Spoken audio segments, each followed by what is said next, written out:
Mag 2 years old na among anak. So, sakit po kayo sa part sa isa ka ginikanan oy nga may anak na untay mag broken family ang anak. Sakit kaayo jud. So, as far as kaya, ayuson. Pero kani man gud among issue guys is para sa ako dili na gyud siya kaya ayuson. Siguro mapasaylo na ko siya pero dili pa karon. Grabe jud kasakit ang akong gibati karon. Na kondisyon lang ako na akong self-pes na mo istorya karon guys. Ang mga tao nakapalibot sa ako grabe ilang pagbantay dito sa ako dili ko makabuhat og dautan grabe ilang pagbantay dito sa ako grabe pud ilang pagkondisyon sa ako so ani siya guys no, yes, cheating ang nahitabo. Maingon mo nga nakabuntis siya. Nakabuntis siya pero nanay bata karon, nakaanak na gyud siya. Ang bata is 7 months or 8 months going to 1 year. So, kung imo ang kwinta-kwintahon, si Troy mag 2 years karong August. So, nahitabo siguro ang kana nga pagkuan-kuan nila, naanak ko sa, human ako panganak ni Troy, naanak si Troy, So, nasa sa 3 months or 2 months, na time. Moingon mo nga walker, di ba, na-issue nga walker daw ang babae. Wala ko kabalo, kay wala ko personally na ingna niya kung kinsa nang babae. Wala niya nag-istorya sa ako, siguro, iyahang paglagi salipdan kay basig ako na siya pagkaila sa ako nga ako siya pakaulawan sa social media pero wala dili na ko nabuhaton guys.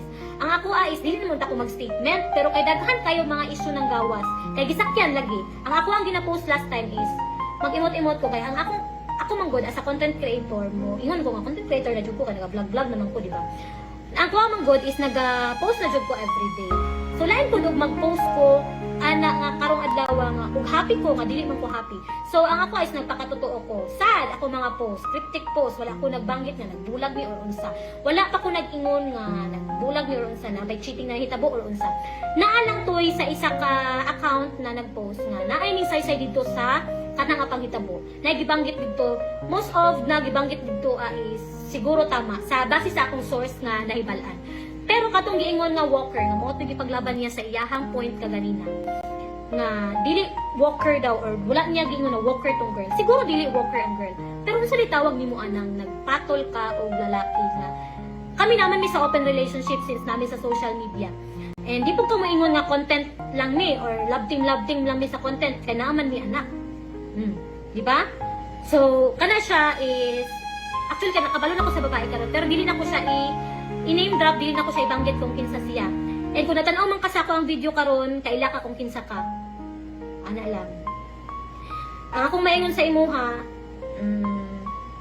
wala ko na ngayong pasaylo ninyo. Kay inyo man ang tinuyuan. Naa naman na, nabuhat naman na. Ako alang is,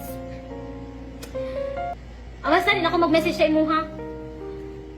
Maghulat na lang ko nga mapasaylo ta mo. Di ko nga ipasaylo ninyo. Maghulat na lang ko nga ako mo kusag pasaylo sa inyo ha. Lang. O, yun akong friend. Karma lang daw akong hulat. Charot. Pero bitaw, lang. And, dahil balo din ako sa tanan, kanina siya is dili lang ni Mao nga issue. Kaya ako dili jud kumusuko kung maulang ni nga issue. Pero maingon mo nga mabawra kayo akong saba kung maingon mo mabawra ba akong rason nga nung mubiya na jud ko or dili na jud ko, di na ko madawat ang bata or unsa ba? Pero napajud ko nahibalaan guys sa legit na source sa amo aning circle of friends. Dili lang ko mag name drop. Pero kani manggod kay murag grabe na kabastos sa ako lang siya. Daghan na di ay kaayo ang mga girls na involved. Wala ko kabalo o kinsa na sila.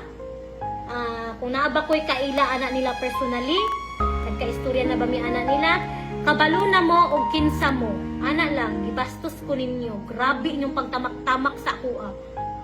Ang akong gibati karon kay dala na gyud ni kalagot. Pero ako nang giampo nga mawala na ni pagabot sa panahon.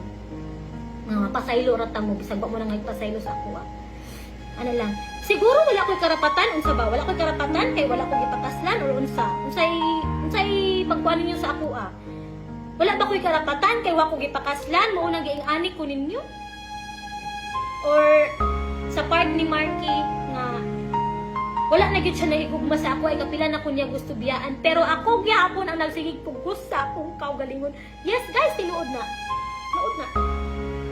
Ako gyud ang gapugos sa ako ang kaugalingon.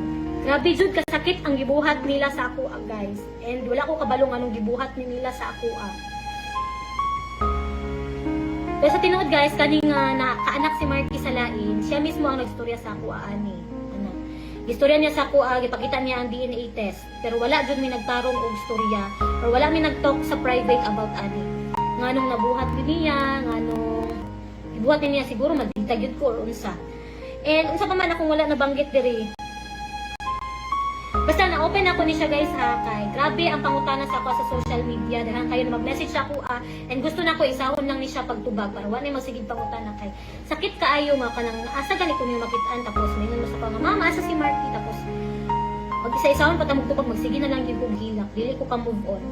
And daghan pa ko gusto istorya. Daghan pa ko gusto isaysay pero dili na nako isaysay kay private na. Pero og ilaha kong balihon o unsa ilang buhaton sa ako igawas na ko tanan daghan kayo kog ebidensya. Ana lang. And unsa pa? Awareness na po dahil ni siya sa tanan guys nga mga babae nga parehas nako nga nakasinati ani karon nga padayon nagpaka-martyr parehas nako sa pila ka tuig nagpaka-martyr. Pagmata. Ako nakamata na. Ako na lang gihangyo karon, ako na lang gipangayo karon kay mag-heal ko. Ano lang? And saba, ang para sa iya hapon, I hope magbago siya. Kay duha na iyang anak. Duha na imong anak pagbago na. Gusto ka matiguang ka wa kay kauban? Pero ako dako pud kay kog pasalamat sa imuha kay nag-mature ko sa atong relationship and sa mga nahitabo karon, mahimo ni nga lesson sa ako and sa mga nakadungog ani mahimo ning lesson pod sa ila. And unsa pa, dili jud ko maabot ani nga point sa akong life nga ingani kanang di ko maingon nga ning dato ko, wala ko naging financially able, pero nasa part nga medyo na arang-arang pud akong kahimtang nga dili na pud parehas sa una ana.